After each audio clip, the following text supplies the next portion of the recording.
Maayong buntag sa tanan, another day, another sharing na pudta with Kuya Nico. Before we begin, join me in a short prayer. In the name of the Father, and of the Son, and of the Holy Spirit. Amen.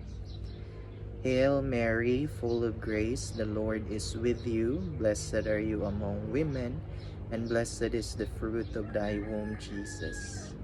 Holy Mary, Mother of God, pray for us sinners, now and at the hour of our death. Amen. Good morning again sa tanan, and thank you. Thank you, Lord, for another day na pod namo.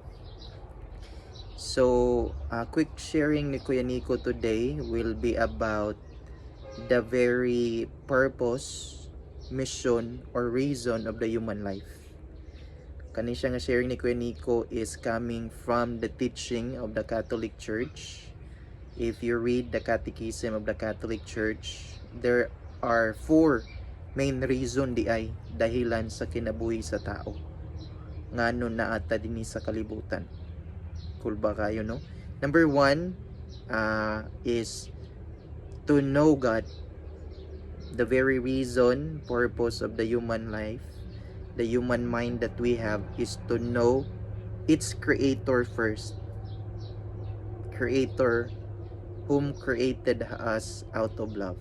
So our mind should be given, dedicated to the Lord. So let's try our best to know Him. Number 2 is to love God, to love the Lord.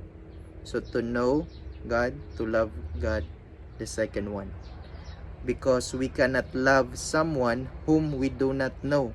No, mo nang dili na gyud in taon tinud ang love at first sight.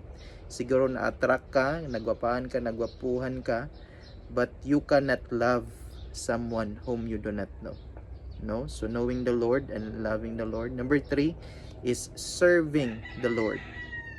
As we all know, tanan nga naata, tanan nga maayo nga naa sa atong kinabuhi, the first cause, the first originator is the Lord Himself.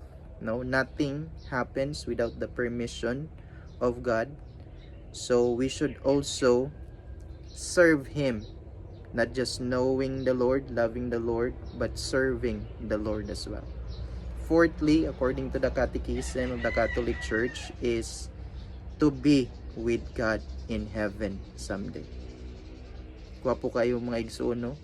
Knowing the Lord, maybe dagan kay ta gusto buhaton sa kalibutan, but let's not forget to know the Lord first. Now, love Him, serve Him, and once we do these things, then